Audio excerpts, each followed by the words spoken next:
The Peter Schiff Show.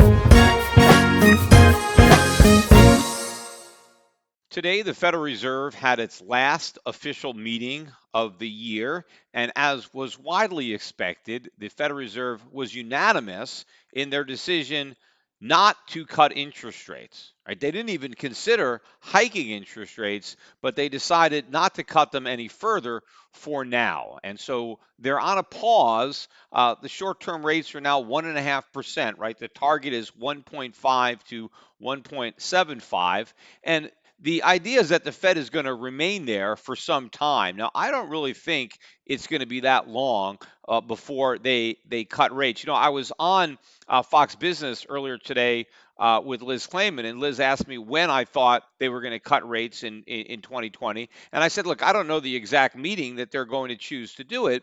I think a lot of it depends on what's happening with the stock market. As soon as the stock market starts to sell off, if that's what happens, I think that could motivate the Fed for the next rate cut. And maybe if we get enough bad economic data, that the Fed might move for that reason. But whatever the reason is going to be, whatever the excuse they're going to make up, the Fed is not done cutting. And I don't think they're going to be paused until 2021 or later, as a lot of people seem to believe.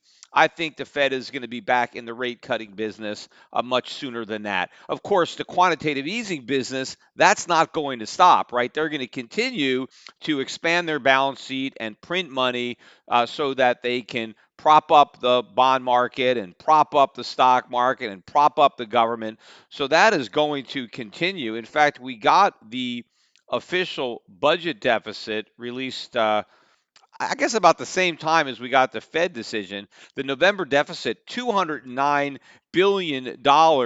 We've now got two months into this fiscal year, and the deficits are running much higher than they were a year earlier. So even though the economy is supposedly getting better, the deficits are getting bigger, right? In a genuinely growing economy, one that was producing more revenues for the government because of higher taxes collected in a vibrant economy and less spending because of the social safety nets, you would expect the deficits to be coming down. Instead, they are going up. And of course, if deficits are going up now, when the economy is supposedly expanding, when according to Trump, it's the greatest economy in history, imagine what's going to happen to those deficits when the economy moves into recession, which of course it is going to do eventually. Another recession is inevitable, even if you don't believe it's right around the corner, one is going to come. But, as is typical, right, or now every time the Fed has a meeting, there is now a press conference. And that is where the real action is now, because there was nothing unexpected in their official statement. In fact, I don't even know if any words actually changed from the previous statement. So the statement itself was a non-event. I mean, the markets were unanimous that the Fed was going to do nothing. And so we ended up with 3 rate cuts for 2019. Again, the opposite of what everybody expected. Everybody was looking for either 3 or 4 rate hikes, and so we got the opposite of that in 2019. Of course, I was alone, really, in my prediction that the Fed would cut rates this year, and I believe that they're going to cut rates again next year. And I think there's a few people that believe that, but I think the conventional wisdom may be that they don't cut at all. But we'll see. But anyway, the real action was in the Q&A, which follows the opening statement at the Powell press conference. And I thought it was very ironic, too, that he began the conference by paying some tribute to Paul Volcker, who just passed away, I think even yesterday or the day before. But Paul Volcker, if you don't know who he was the Fed chairman, initially under Jimmy Carter, but under Ronald Reagan, who is credited for slaying the inflation dragon, for presiding over a Fed that allowed short-term interest rates to rise all the way to 20%. He took a lot of heat, a lot of flack from government, not from Ronald Reagan, by the way. Unlike Donald Trump, Ronald Reagan stood by Paul Volcker, right? He was his ally, and he never criticized Volcker for high interest rates when everybody else was criticizing him, from Main Street to Wall Street to the Capitol. But Reagan stood by his Fed chairman, and Volcker now, in hindsight, a lot of people have a lot of respect for Paul Volcker. And again, I think he was probably, or is definitely, the last decent Fed chairman. I wish he would have been a little bit more critical of his predecessors, but there's some kind of unwritten rule among Fed chairmen that you never speak ill about anybody who has the job after you. But I wish he had, because I'm sure he had some ill will. He had some feelings that we were making mistakes, and he could have been more vocal in his criticism. But anyway, I thought it was ironic because in his tribute to Paul Volcker, Powell basically said, yes, he slayed the inflation. He got rid of the inflation problem that we're all benefiting from now.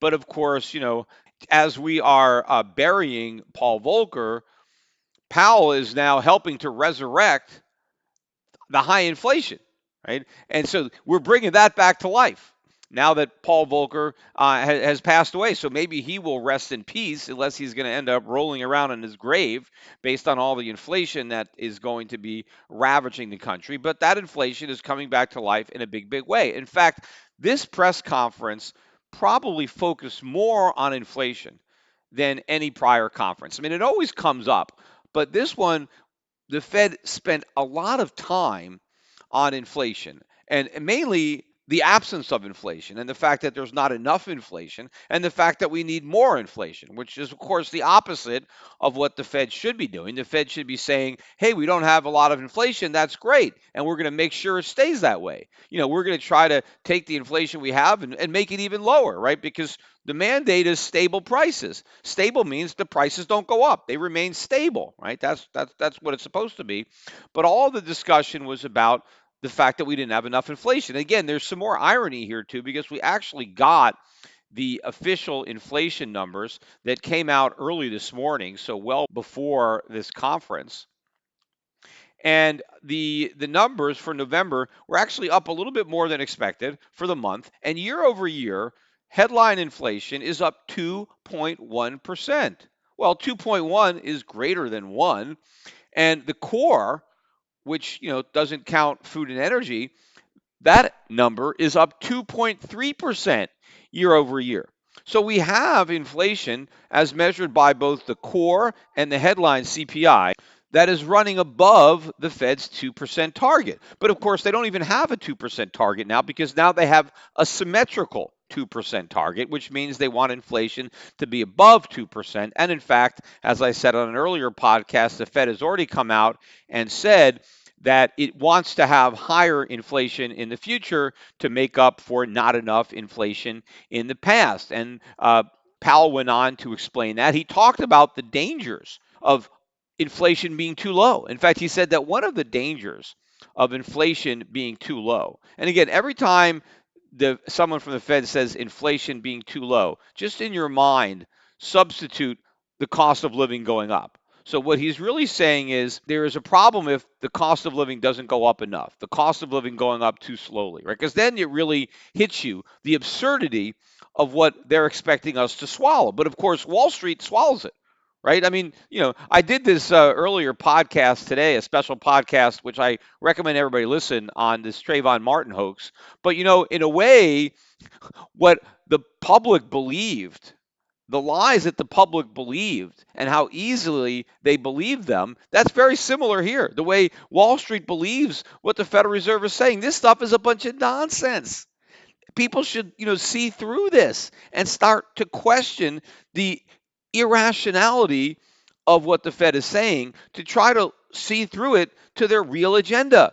Because the Federal Reserve knows that inflation is bad. The Federal Reserve knows that the cost of living going up is a bad thing. The Federal Reserve, even though it's constantly saying it wants more inflation, the last thing it really wants is more inflation, at least, through the CPI, because the last thing the Fed wants to do is to fight inflation. So the Fed is hoping that inflation doesn't go up. It acts like it's disappointed that the CPI isn't high enough. I mean, it's breathing a sigh of relief. We've already created all this inflation. We printed all this money, and look how fortunate we are that the public still isn't aware of what we're doing because the CPI still isn't reflecting all this inflation.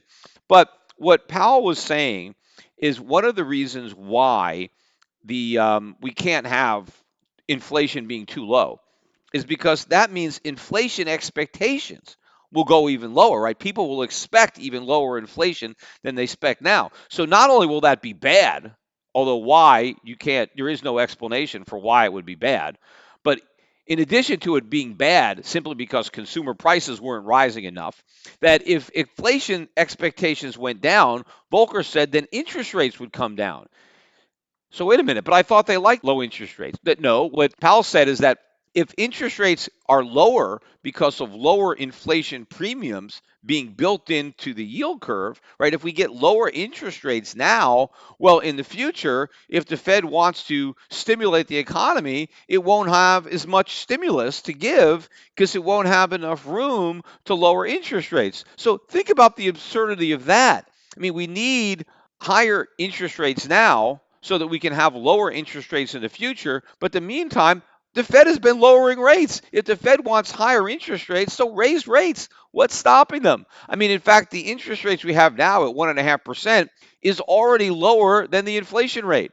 So if inflation expectations went down, I mean, how much lower could interest rates actually go? They couldn't really go any lower than here because the only reason they're this low is because the Fed is artificially manipulating them. Interest rates should be a lot higher. They're not. But to say that we need to have extra inflation so that Americans can pay higher interest rates when they borrow money, right? So that the Fed can micromanage the economy in the event that we have a recession down the line, which of course we're going to have. But of course, the Fed creates the recessions, right? It lights the fires that it then wants to take credit for putting out. But the whole idea uh, makes no sense whatsoever, yet everybody at that press conference just accepts it. They eat this stuff up. But then he also talked a lot about why the Fed doesn't expect inflation to rise above 2%, even though, we have this strong economy, and even though we have low unemployment, and even though we have some wage growth. He says that the relationships that existed in the past between inflation and these other things, that those relationships are no longer valid. And so we don't have to worry about low unemployment causing inflation or strong economic growth causing inflation. And, he's half right, but for the wrong reasons. You see, inflation was never caused by economic growth. Inflation was never caused by low unemployment. Inflation was never caused by rising wages. I mean, wages themselves are prices. It's the price of labor. And, prices don't go up because prices are going up. That's not why we have inflation. The Federal Reserve always created the inflation. The Keynesians, who believed that inflation was a byproduct of economic growth and employment, and there was some kind of trade off with the Phillips curves, these guys were all wrong. The Fed created inflation in the past, and the Fed is creating inflation now. So what has changed, right? What Powell is missing is the lag. That's what's changed. The lag, the period of time between the creation of inflation by the Fed, which is creating money, printing money, expanding the money supply, quantitative easing. However, the Fed is injecting new money into the economy. The lag between that and consumer prices going up. That lag is longer than it has been in the past. And there's probably a lot of reasons for that. Of course, one being that the indexes are not as honest as they used to be. And so the true impact, right, the extent to which consumer prices are actually rising is not really being captured fully in the CPI. And by the way, too, Powell is saying that the CPI that we're all looking at, that he wants, to get to 2% isn't even the official CPI. It's another measure that the Fed likes, and that one is currently at like 1.7, 1.8. So by the time that measure gets high enough for Powell, I wonder how high the official CPI will be. And of course, that means actual consumer prices are rising much faster.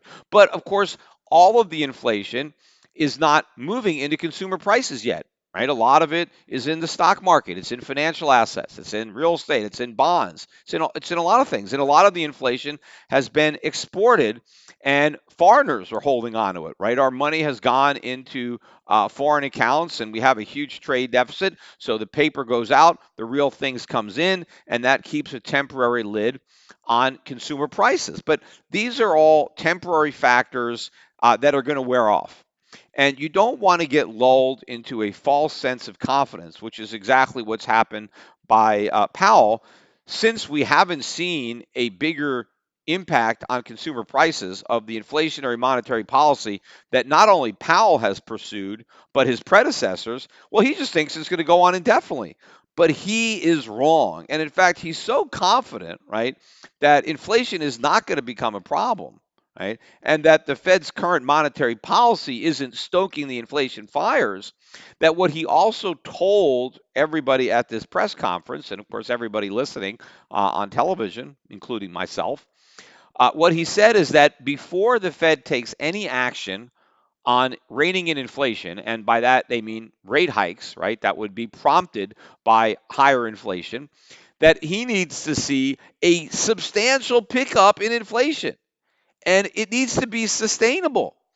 And, I've already commented on that, and he reiterated that point. Now, he hasn't come right out and said, well, how high would that price have to go? I mean, what level on prices would you say was a big enough rise that, the Fed would be concerned?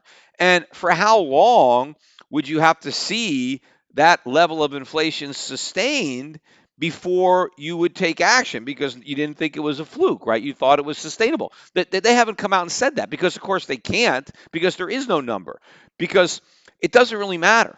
What the markets haven't figured out yet, but what they will figure out is there is no level of inflation that would prompt the Fed to act, because they can't.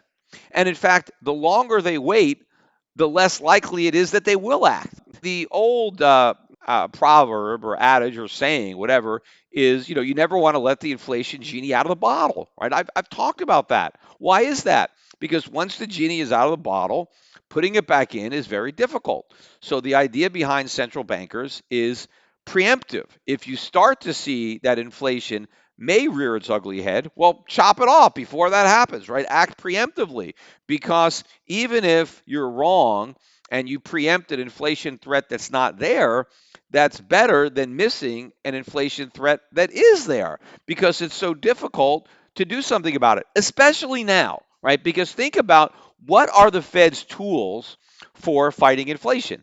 Well, it's raising interest rates, right? That's pretty much it, and shrinking its balance sheet. So it can do quantitative tightening, right? Open market operations. It can shrink the money supply, and it can raise interest rates, right? Well, obviously, the more debt an economy has, the more vulnerable it is to that type of medicine, right? And so the longer you just ignore an inflation threat, the bigger you allow it to be before you decide to fight it, the higher you're going to have to raise interest rates, right? Because if Powell, waits until inflation is 3% or 4% and then stays there for 6 months or a year, and then it becomes 5 or 6%, who knows? And then he says, okay, I guess we have an inflation problem.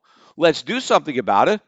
What are they going to do about it? There's nothing they can do about it, because if they were to raise interest rates high enough to combat that type of inflation, all hell would break loose. Everything would implode. It would make 2008, that financial crisis, let me look like nothing. We would experience an economic implosion unlike we've never seen before. And of course, people might think, well, I guess that economic collapse, that would put an end to the inflation. No, not necessarily. Not if the dollar is collapsing too, which is exactly what I think is going to happen. In fact, I don't think the Fed is going to fight inflation until we have a dollar crisis and until they're fighting the prospects of hyperinflation. That's what's going to ultimately bring the Fed to the inflation fighting table, if it, is too late to actually do anything about it. In fact, when I talk about 4% inflation, they actually were talking about 4% inflation. There was, in the Q&A, Powell was asked about, would the Fed actually moved the official inflation target up. Like, why not just move it up, right, from 2% to 4%? And so in that discussion, I mean, Powell didn't say 4%. That'd be crazy. That'd be a horrible idea. He didn't completely throw cold water on it, but he basically had two objections to it. His first one was that, well, I don't know that the markets would take that seriously. I mean, we wouldn't have much credibility because we've had this 2% target for a long time and we haven't been able to reach it.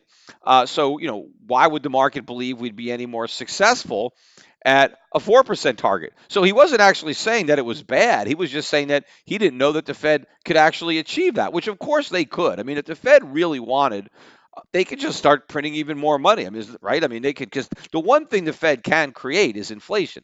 And again, they're trying not to overdo it, right? They're hoping that that inflation genie doesn't come out of the bottle in a measurable way, because that would create a much worse crisis than anything we've experienced before. But he didn't really say, "Oh, that's a crazy, stupid, idiotic idea," which it is. But he said, "Look, I don't know that we could pull it off because I don't know that anybody would believe that we would actually achieve that lofty goal, right? Hey, if 2% is good, then 4% must be better." But then the one negative thing he did say, kind of, he said also he wasn't sure if a 4% target was within their mandate, right? Because he said that our mandate is not 2%. He said our mandate is price stability.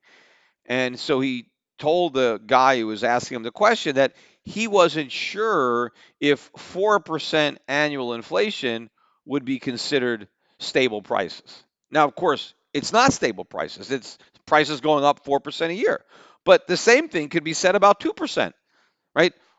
2% increasing prices every year, that's not stable either. Stable prices don't go up 2% a year. They remain stable. So the Fed has already violated its mandate by redefining stability as prices that go up 2% a year. So if the Fed could redefine its mandate and change it to 2%, well, then it could change it to 4%, right? It can do whatever it wants because it is redefining the terms. Congress hasn't redefined anything. The Fed has. Now, maybe the Fed can try to claim, well, if we're only going up 2% a year, well, that's still kind of stable. No, it's not. Not if you go up 2% year after year after year after year. I mean, if you have some years where you go up 2%, but then you have other years where you only go up 1% or you go down 1%. If 2% is kind of like a ceiling, so that the worst you get is 2% in any given year, well, then maybe you can have something that resembles stability. But if you're saying we need 2% at a minimum, and if we don't get 2% in one year, we'll make sure we get more than that in the next year, then you've got ever escalating prices. I mean, you do not have stable prices. You have prices that are rising every single year. And that is not the Fed's mandate. The Fed's mandate is not to make sure that prices go up. It's to make sure that prices remain stable. And he couldn't even see the irony of explaining that, well, prices going up by 4% a year isn't stability, but by going up by 2% a year, yeah, that's stability. Neither represents stability. Now, initially after we got the statement released, I mean, there were minimal, again, market reactions. I think gold ticked down a couple of bucks. It had been up $4 or $5 and then, sold off to maybe only up a buck or two. But what caused gold to rally and the dollar to sell off were the comments that Powell made about inflation and about the Fed's tolerance to allow inflation to get a lot worse before it even considers doing anything about it. And so the reaction was pretty immediate. You saw a drop in the dollar. In fact, the dollar index closed 97.12. I mean, it's about as low as it's been. It's still up on the year, though. Crazy as that is, the dollar index ended last year at 96.1, and now it's 97.1. So despite three unexpected rate cuts and a return to quantitative easing, we haven't seen a drop in the dollar. Now, that doesn't mean the drop in the dollar isn't coming. It is coming, and it's going to be even bigger than just about anybody expects, even the biggest dollar bears. Not that there's that many dollar bears out there, but there's a few. But we're going to have a much bigger drop. But what the Fed said today is definitely bearish for the dollar. It is bullish for gold, right? Because we're going to allow inflation to get worse. Gold is an inflation hedge, and so it makes sense that gold rallied about $10. I think the high it got was up about maybe 12 or 13. So it wasn't, just an enormous move up. Silver was up, I don't know, about 12 cents or something like that. The stocks actually did really well. The GDX senior miners was up a little over 2%, and the GDXJ, the juniors, were up a little more than 3%. So a good day in the mining sector. The only market that didn't make sense was the bond market. The bond market caught a bit of a bid. And obviously, at face value, okay, so the Fed is going to be slower to raise rates. It's going to tolerate more inflation. So the knee jerk reaction is, oh, buy bonds because the Fed is not going to be hiking rates because rate hikes are supposedly bearish for bonds. So the lack of the hikes would be bullish. But that's not true. See, if you're talking about a 30-year treasury and you have a Federal Reserve that's saying we are going to allow inflation to be much higher before we do anything about it. And of course, by allowing inflation to get much higher, the odds that they actually can do anything about it diminish dramatically because it would be so much more difficult to try. And if they can't even try now, how would they try then when the inflation is even higher and the economy is even more leveraged thanks to all the cheap money that is encouraging all the excess leverage? So if we're going to have a lot more inflation, that's bearish for bonds, right? The worst thing that can happen if you're owning a 30-year bond, if you're going to hold that bond to maturity, what destroys the most value is inflation, right? Because your money, even if you have 2% inflation every year, 30 years, that's a lot of inflation. That's a lot of erosion of purchasing power. And if it ends up being much more than that, which it probably will, then you lose even more purchasing power. So bonds should be going down. And in fact, they would be going down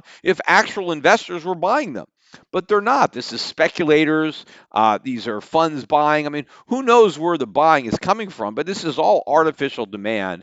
People should be selling into this bond rally, and they should be buying gold. I mean, gold has barely begun to move. That is the real inflation hedge. Bonds are not a hedge. Bonds get destroyed by inflation. In fact, if you have bonds, one of the things you could do is buy gold to hedge your bond portfolio.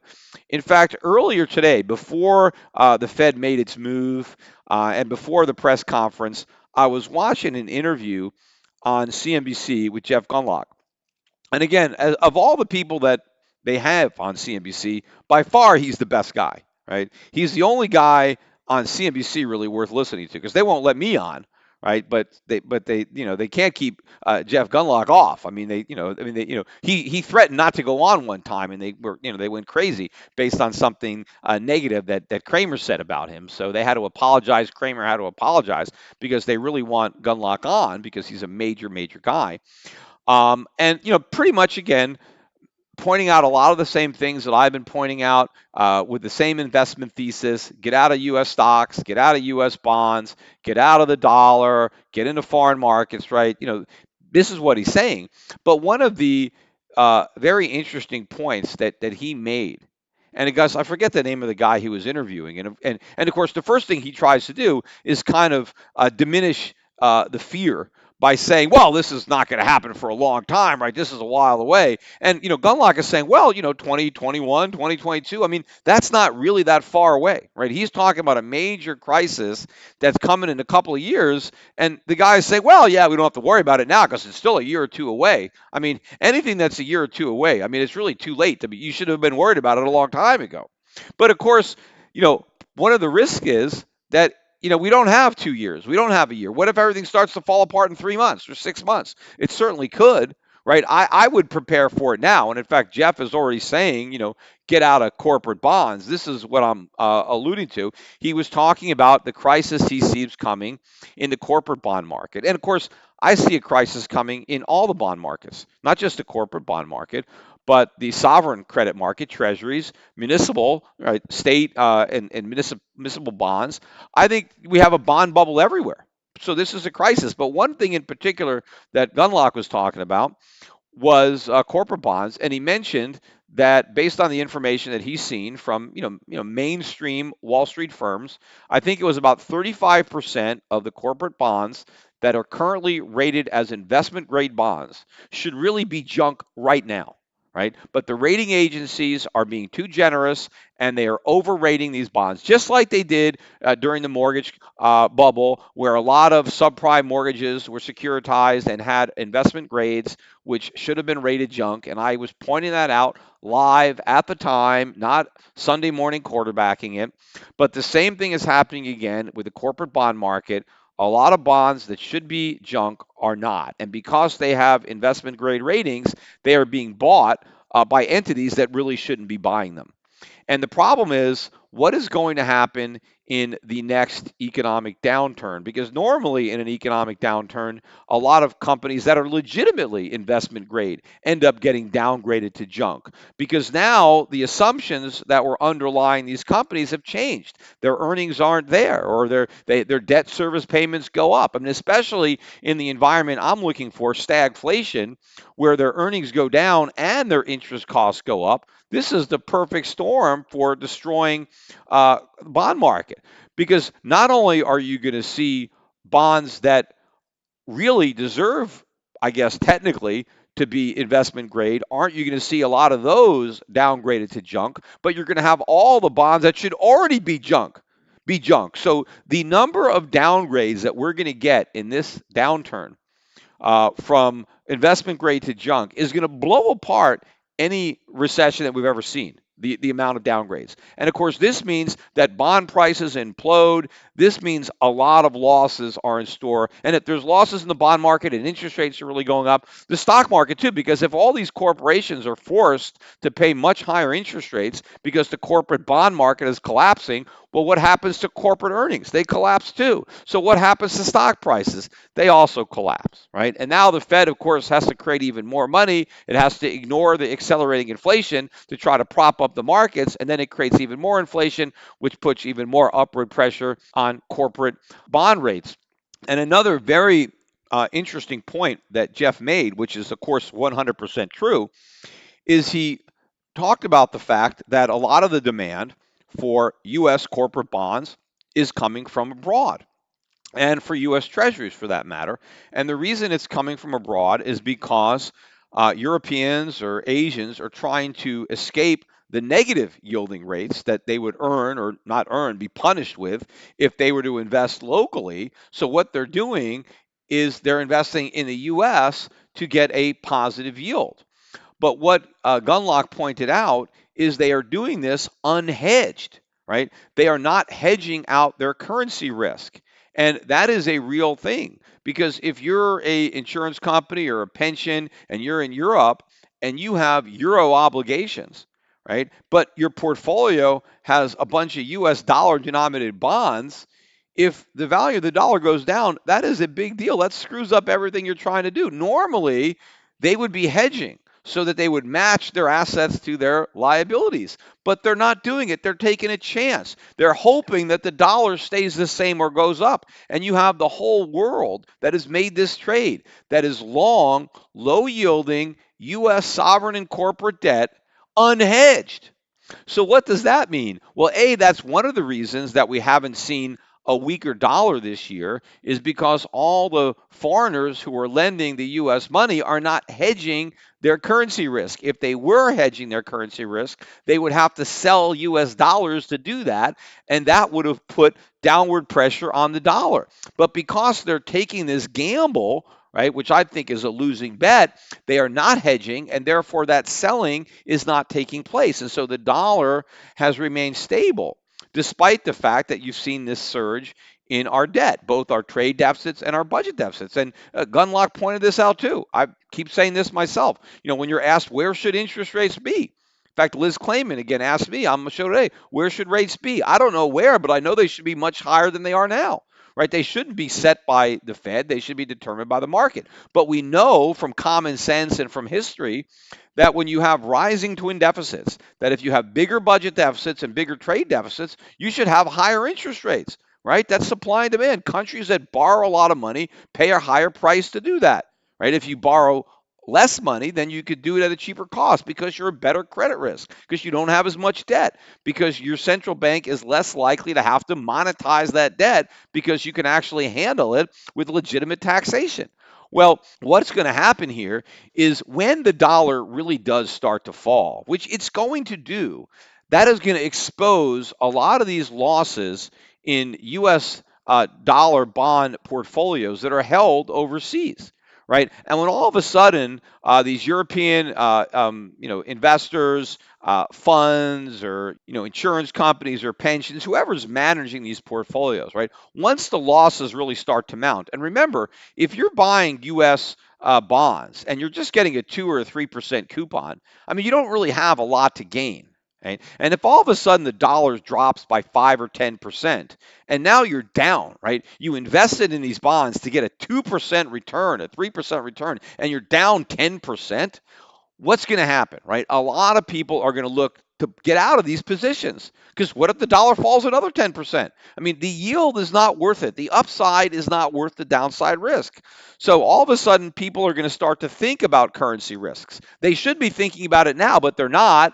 They'd like to hedge it, but they can't afford it. They shouldn't even be doing what they're doing. But they're doing it anyway because it's expedient for the short run. So people are doing it and they're getting away with it. Just like the banks were getting away with making subprime mortgages. They got away with it until they couldn't get away with it anymore, until the whole thing imploded. Well, the same thing is going to happen. When you see a drop in the dollar, then you're going to see a rush to get out of dollar denominated bonds all around the world. And that's when these chickens are going to come home to roost because then the dollar is going to tank and then commodity prices are going to rise and U.S. consumer prices are going to rise. And all the inflation, right, that Powell thought was buried with Volcker is going to come back to life, right? And it's going to come back to life in a big, big way. And as I said, there is nothing, absolutely nothing, that the Federal Reserve is going to be able to do about it until it's a complete crisis, right? Until it's hyperinflation or it's getting close to it, and then all hell's going to break loose. That is what's coming. That is what I'm preparing people for. And it's interesting. Like, Jeff Gundlach, he doesn't, at least publicly, he's not nearly as bearish as I am. Maybe privately, he's closer to me than a lot of people think. But publicly, he's bearish. But you know what?